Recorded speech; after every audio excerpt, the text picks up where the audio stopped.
No other species would dare. Where others calculate safety, humans gamble with everything. This is the story of humanity's greatest risk. A gamble that could either end them or make them unstoppable. They said no species would ever be reckless enough to try it. Not the patient Vaith with their endless strategies. Not the relentless swarm with their countless bodies. Not even the ancient Aurelians whose empires had stretched across stars before humanity had learned to shape stone. But humanity looked into the abyss, weighed the odds, and whispered one simple phrase that would echo through the galaxy. We will try anyway. That was the beginning of humanity's greatest gamble. The story begins not with victory, nor with certainty, but with desperation. Humanity was cornered. The fleets of the Dominion had crushed colony after colony, driving survivors back into the fragile heart of Sol. Earth itself, cradle of humankind, stood vulnerable beneath the fire of an enemy that seemed unstoppable. The councils of other species watched from afar, some with pity, others with relief. For them, the war was already over. Humanity would be erased, one more fragile species extinguished by the inevitable tides of conquest. But those councils did not understand humanity. They did not understand that humanity thrives in the shadow of defeat, that it grows sharpest when pressed to the edge of extinction. For where others see inevitability, humans see a dare, and humanity never walks away from a dare. It was then, in the dark hours before their final stand, that the human commanders gathered in what remained of Lunar Command. Their fleets were in ruins, their soldiers exhausted, their worlds in flames. The Dominion was advancing on Earth, and nothing in their arsenal could stop them. Nothing conventional, nothing logical, nothing sane, and so humanity made a choice no other species would dare. They decided to wager everything, even existence itself, on a plan that could not be calculated, could not be predicted, and could not be undone. It was not strategy. It was not survival. It was a gamble. The plan was whispered at first, dismissed as madness. Then, as desperation deepened, it spread like fire among the survivors. Some called it insanity, others called it suicide, but the humans called it their only chance. The gamble was this: they would destroy their own star. The Dominion had gathered its armada at the edge of Sol, readying for the final push against Earth. If humanity did nothing, they would perish.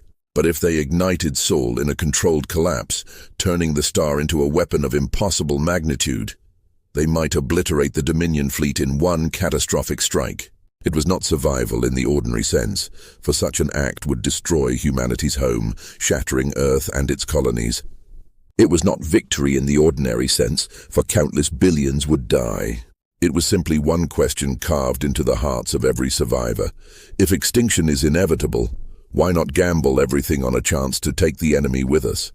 The councils of the galaxy were horrified when whispers of the plan reached them. The Aurelian sages called it barbarism. The Vaith dismissed it as suicidal nonsense. The swarm could not comprehend it at all, for the thought of sacrificing a homeworld was beyond their hive logic. And yet, deep within the chambers of Lunar Command, humanity's leaders stood before their people and declared, "We will not surrender. If this is the end, then let the end be fire." The gamble was set. Preparations began in silence, hidden from the Dominion's sensors. Scientists tore apart what little remained of their labs, repurposing weapons into tools for stellar manipulation. Engineers reprogrammed orbital stations not to defend Earth, but to drive Sol into instability. Soldiers guarded the fragile work, knowing that each hour they held the line brought the star closer to becoming a weapon. And throughout it all, humanity whispered to itself a truth that no other species could fathom: the willingness to destroy everything they loved, everything they were, in order to deny defeat. When the day came, the Dominion was ready. Their fleets swarmed into the Sol system, blackening the void with fire and steel. They expected a final desperate defense, a futile clash of broken ships against overwhelming force. What they found instead was silence. The human fleets did not rise to meet them. The colonies did not resist. Earth itself seemed to wait. And then the sun began to burn. The Dominion's sensors screamed warnings as Sol's heart surged beyond natural rhythm. The star pulsed, twisted, roared like a living beast. Energy readings spiked to impossible levels. By the time the Dominion realized the trap, it was too late. The human fleets, broken and battered, threw themselves into one final charge. Not to win, but to hold the Dominion in place long enough for the star to collapse. Witnesses described the moment as a second creation. Sol tore itself apart in a blaze of white fire, swallowing friend and foe alike. The Dominion's armada was annihilated in an instant, their ships burned into ash. Earth cracked, Luna shattered, Mars turned to cinders. Humanity's cradle was destroyed, and yet humanity survived, not in Earth, not in Sol, but in the scattered remnants of colonies beyond the star's reach. Fleets that had fled into the dark, stations hidden in forgotten orbits, refugees who had already learned to live without a home. When the fire died and Sol was gone, humanity endured, burned, broken but alive, and the Dominion was not. This was humanity's greatest gamble, a gamble no other species would have dared. They destroyed their own cradle to survive. They annihilated their own star to win. To the galaxy, it was madness. To humanity, it was victory. And in the silence that followed, the galaxy trembled. Because if a species is willing to burn its own home to defeat an enemy, what limits could ever hold them back? What weapon could ever be too terrible? What price could ever be too high? Humanity had proven a truth more terrifying than any fleet or empire. They would dare what no one else would, and that daring made them invincible. When the light of Sol's death finally faded, the galaxy held its breath. For the Dominion, the war was over in a single flash of annihilation. Their fleets, once endless, were nothing more than dust scattered across the void. But for everyone else, for the watching empires, the scholars, the diplomats, the traders, something far greater had happened. A line had been crossed that no one believed could ever be crossed. It was not simply that humanity had won. It was how they had won. The Aurelians, those patient archivists of galactic history, called it an atrocity without precedent. They argued that to destroy one's own star was to wound the galaxy itself, to violate a cosmic law older than civilizations. In their vast libraries, they tried to write humanity's act as madness, a one-time aberration that could never happen again. Yet behind their outrage was fear, for they knew that once an idea exists, it cannot be erased. The Vaith were furious. For millennia, they had prided themselves on the art of calculated war. To them, battle was an equation, every outcome predicted, every move anticipated. Humanity's gamble had broken that equation. No formula, no simulation, no strategy had ever accounted for a species willing to obliterate its own cradle just to win. The Vaith saw not savages, but something worse, an opponent they could never truly model. The swarm did not understand at all. For a hive that spread by instinct, the concept of sacrificing one's own nest was incomprehensible. Their observers buzzed and hissed, unable to process what had happened. To them, humanity had become an alien force beyond measure, a predator that would sooner chew off its own limb than be caught. And in the silent corners of the galaxy, whispers grew. Some species, once dismissive of humanity, began to reconsider. If they would destroy their own sun, what else might they do? What would they risk to protect allies or to destroy enemies? Rumors spread of hidden human colonies, of fleets building in exile, of survivors teaching their children that they had once burned their own star and lived. The councils convened in panic. The Concord of Nine debated for months, sending envoys, writing proclamations, drafting laws that no one believed would ever hold. They argued about quarantines, sanctions, and preemptive strikes. But beneath all their words, one truth pulsed like a drumbeat. Humanity had crossed into a realm of defiance no other species dared approach. For while most saw destruction, humanity saw survival. Where the Aurelians wrote atrocity, humans wrote triumph. Where the Vaith calculated failure, humans celebrated unpredictability. Where the swarm saw incomprehension, humans saw destiny. And the strangest part was this: humanity was not ashamed. The survivors scattered across distant colonies, drifting in forgotten outposts, whispered their story with pride. They sang songs of the burning star. They carved Sol's final light into murals and tattoos. They taught their children not that Earth was lost, but that Earth had been sacrificed, an offering to survival itself. Humanity had not destroyed their home. Humanity had weaponized it. This was perhaps the most terrifying revelation for the galaxy. Humanity did not see the destruction of Sol as a tragedy to be mourned, but as a story to be told, a legend to be carried forward. They turned devastation into identity, as they had always done, just as they had turned wars into myths, defeats into lessons, and scars into strength. They now turned the loss of their son into a beacon, and the galaxy listened. Merchants in far-flung stations told the tale with shivers in their voices. They killed their own star and survived. Soldiers in alien armies whispered in their barracks, "If humans fight like this, how can they ever be conquered?" Even rulers in their jeweled halls lay awake at night wondering, what would these creatures do if we ever forced them into a corner?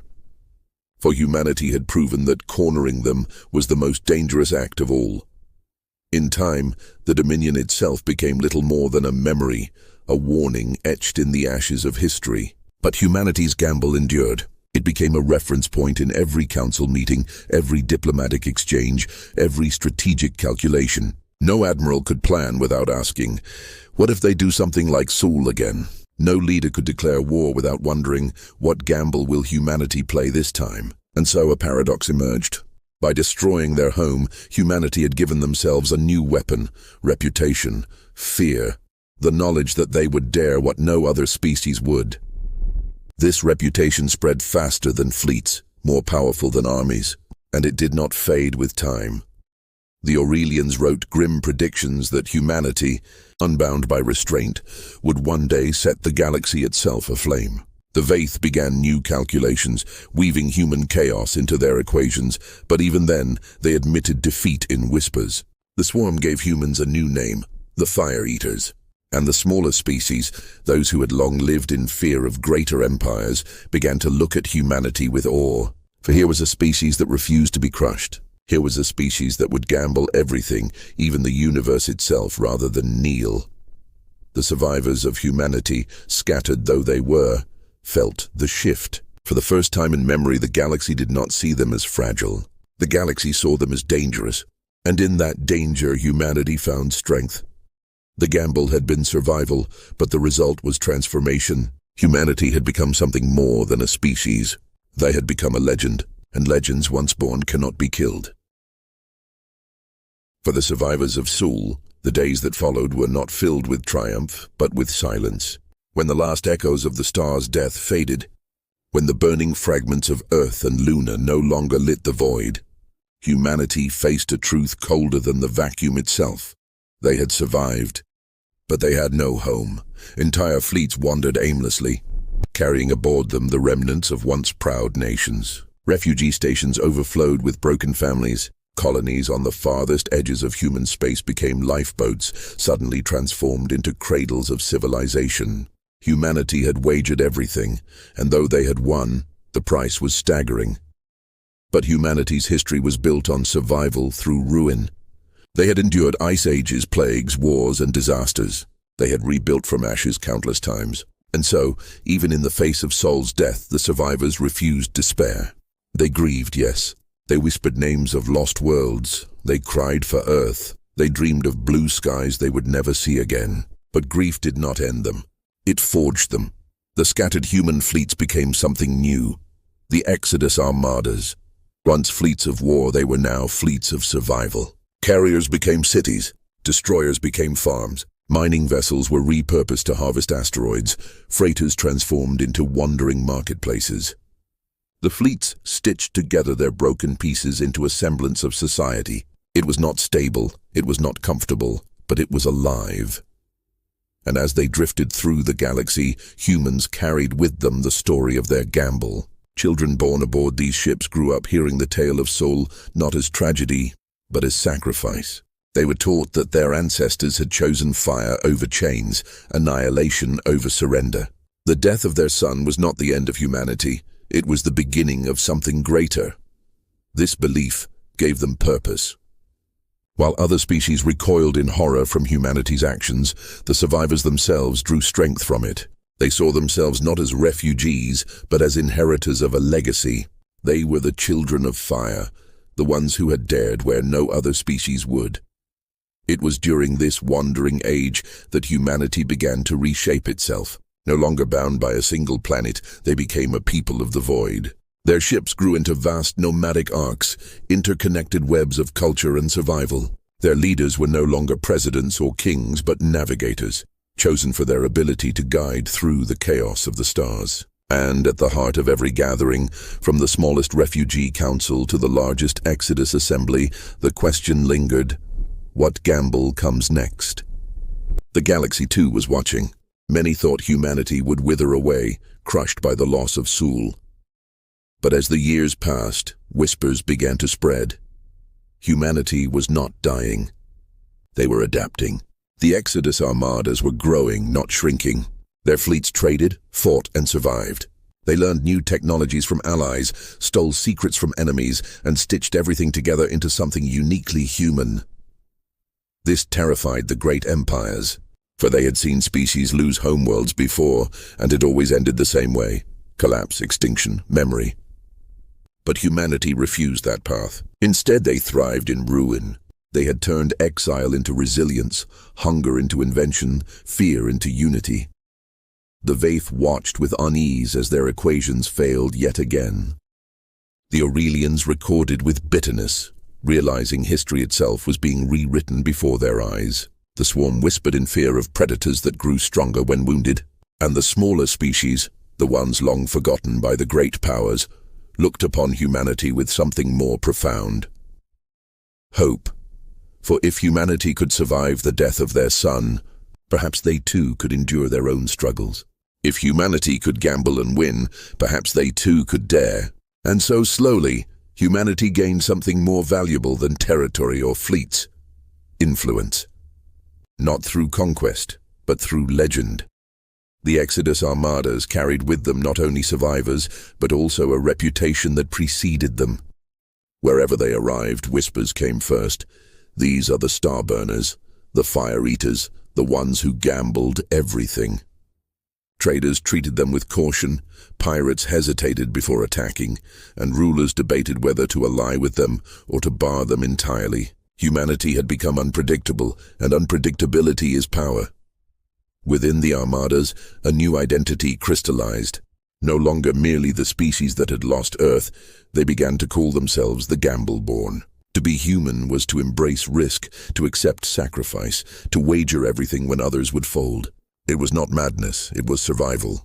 It was what made them unique in a galaxy of cautious empires, and this belief began to shape their actions.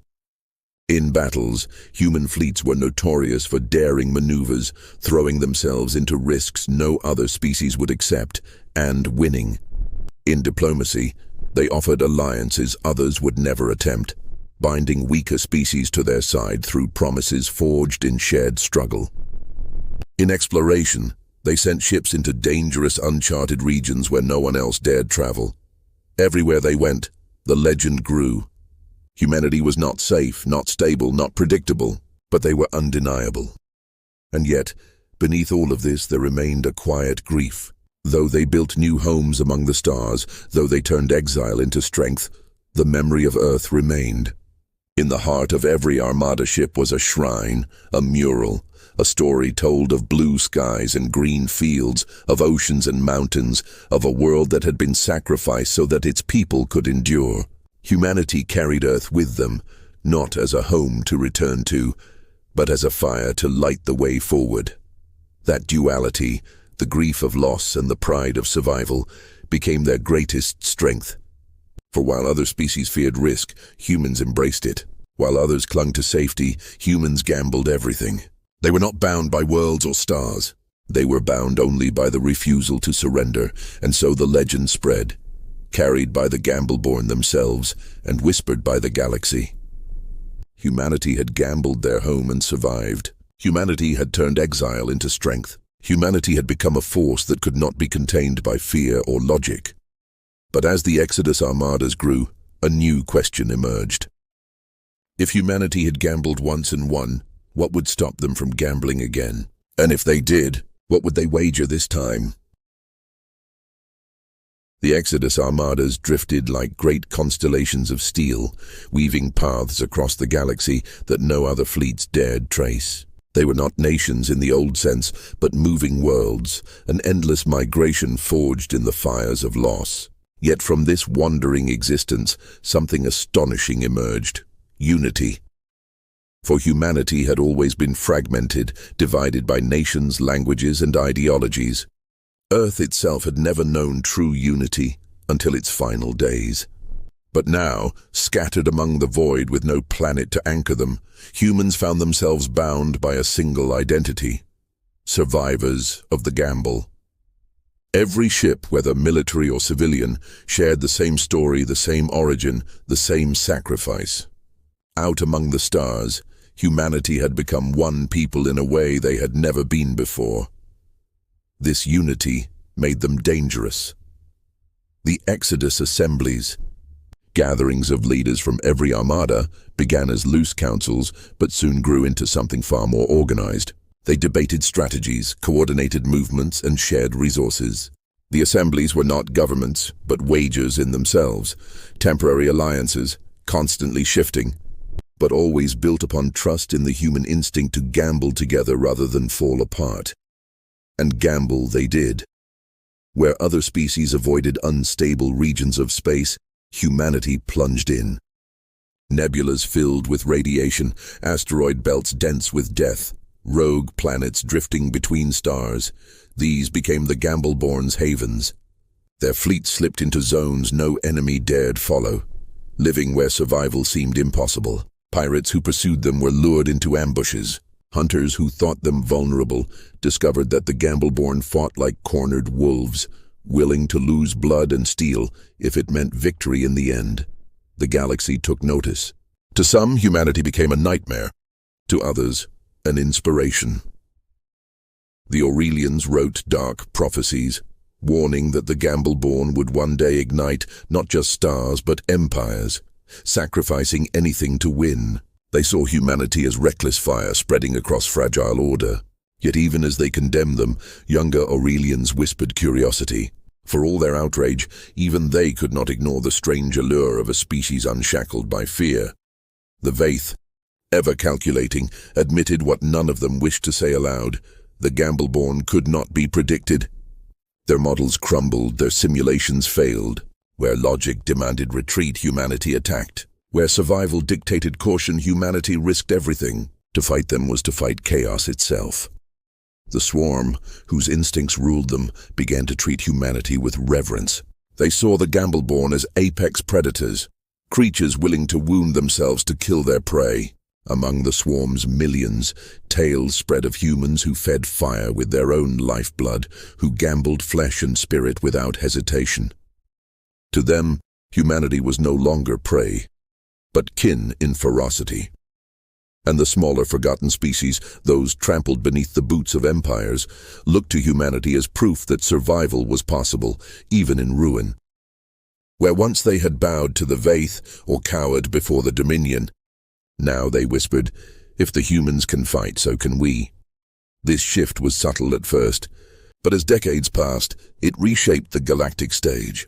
Humanity had lost Sul, yet gained something far greater: influence. Allies began to approach the Gambleborn, not the great empires who still feared them, but the broken, the scattered, the oppressed. A mining species enslaved by the Vaith fled to human fleets, offering knowledge of hidden star lanes. An aquatic race displaced by collapsing ecosystems sought refuge among human arcs. Every addition made the Gambleborn stronger. Every alliance a new gamble that paid in survival. The Exodus armadas grew into coalitions of the desperate, a patchwork of species bound by a single principle: never surrender. Under humanity's guidance, they learned to turn loss into strength, risk into weapon, despair into fire. Together they built something no empire had foreseen, a movement not of territory or conquest, but of defiance. This movement gave humanity what it needed most: momentum.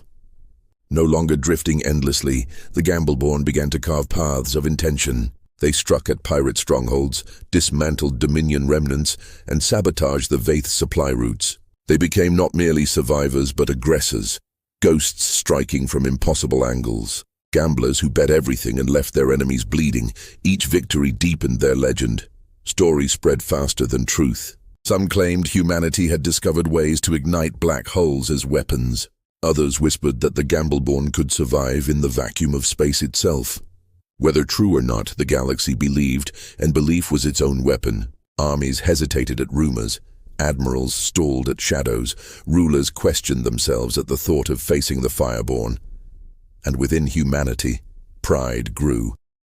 Children of the Exodus no longer saw themselves as exiles. They were heirs to a legacy that no other species could claim. They had gambled their world, gambled their sun, gambled their survival, and won. To them, every risk was not madness but tradition. Every gamble was a reminder that they carried within them the spirit of soul's final blaze. But with pride came hunger. For while survival had been the first gamble, and adaptation the second, now the Gambleborn faced a new question. What was the third? What gamble would define their future beyond mere survival? Some called for reclamation, to seize a new world, carve it from the galaxy and make it theirs. Others whispered of vengeance, to turn their fury upon the empires that had abandoned them in their darkest hour. And still others dreamed of transcendence, to abandon worlds entirely and become beings of the void, free of planets, free of stars, free of every chain that bound them.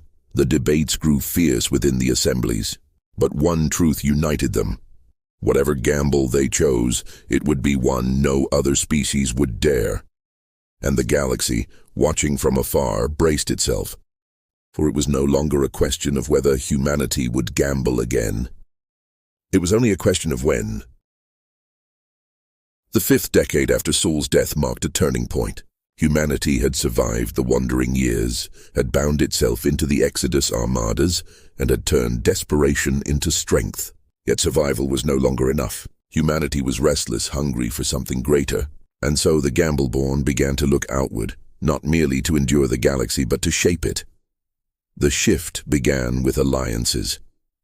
The Gambleborn reached out to those whom no empire wanted. They sought the abandoned, the broken, the outcasts. The Karai, a nomadic species exiled from their own homeworld by the Vaith, were welcomed into the armadas. Their navigational genius gave humanity hidden star lanes, paths through wormholes and unstable corridors where others would never dare travel. The Lysari, aquatic refugees scattered after their oceans boiled away, were given entire carriers filled with artificial seas. Their biotechnology soon merged with human engineering, creating living hulls that healed themselves. Every alliance was a gamble. Every inclusion brought risk of betrayal, of cultural fracture, of resource strain. And yet humanity embraced the risks because risks were what defined them. Where other species demanded certainty, the Gambleborn thrived in uncertainty. And more often than not, the gamble paid. This influx of allies alarmed the empires.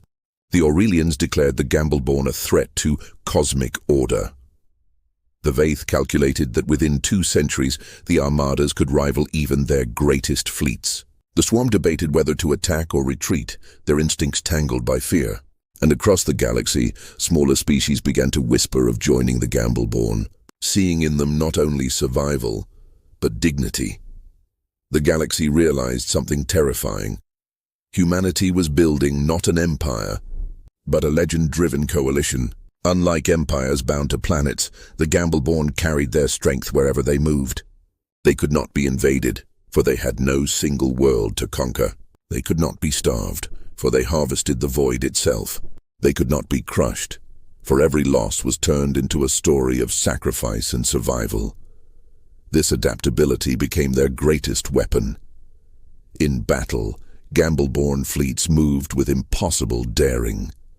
Where Vaith admirals calculated the odds of survival at 1%, humans gambled on that 1% and turned it into victory.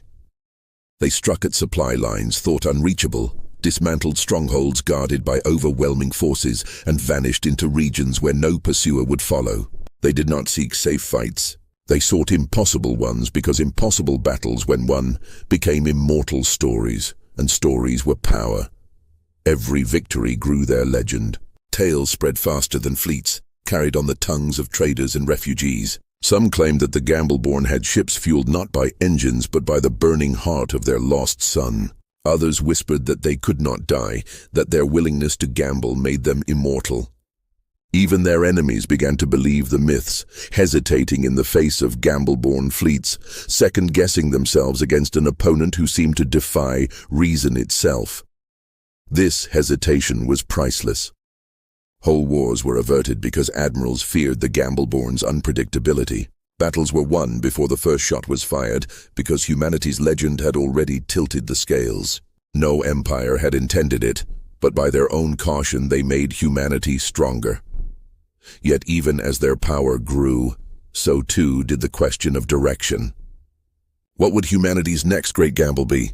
Some leaders in the assemblies argued that it was time to seize a new world, to claim a planet and shape it into a second Earth.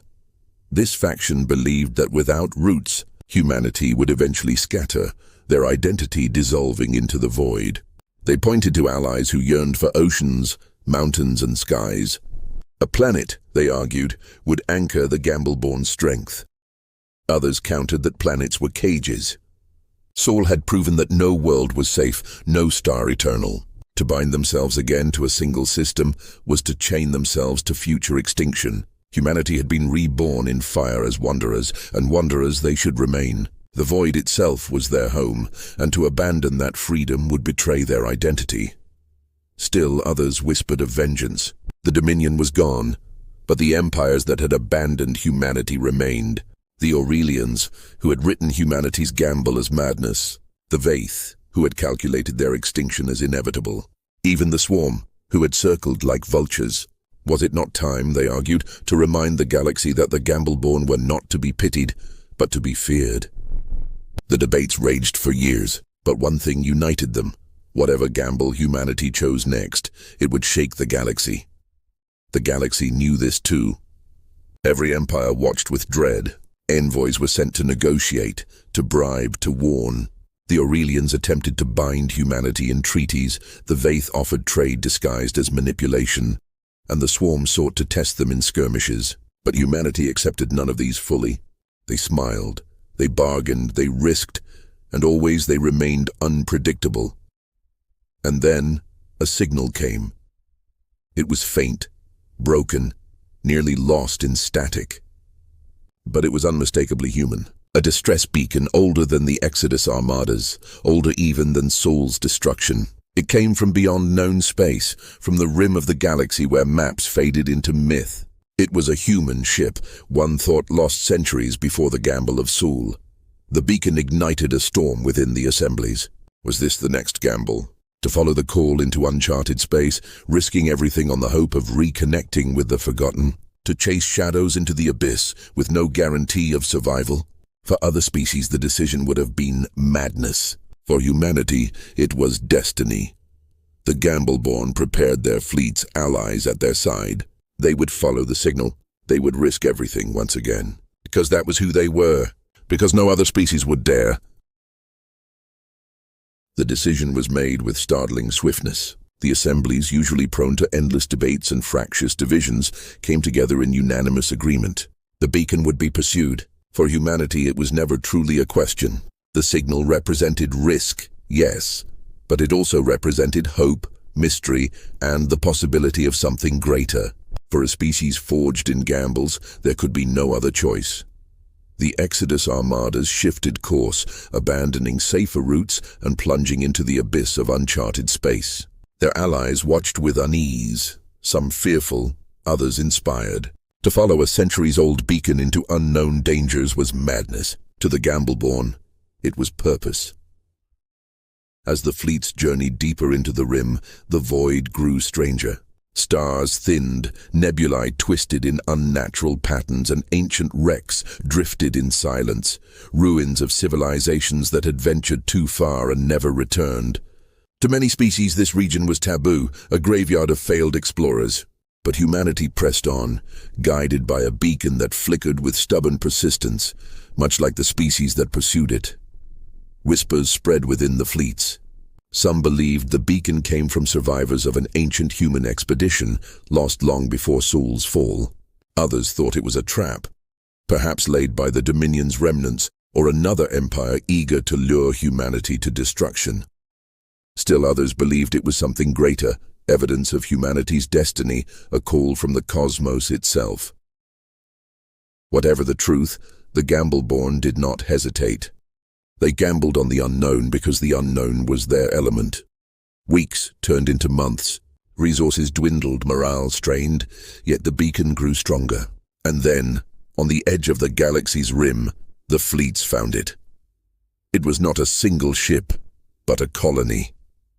A vast derelict station, half buried in an asteroid, its hull scarred by centuries of neglect. The beacon pulsed from within, automated, its signal carried through ages.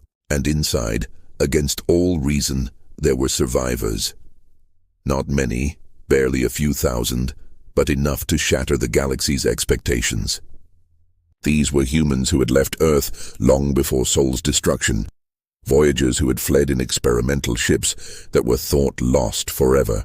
Cut off from the rest of their species, they had endured in isolation for centuries, carving a fragile existence in the void.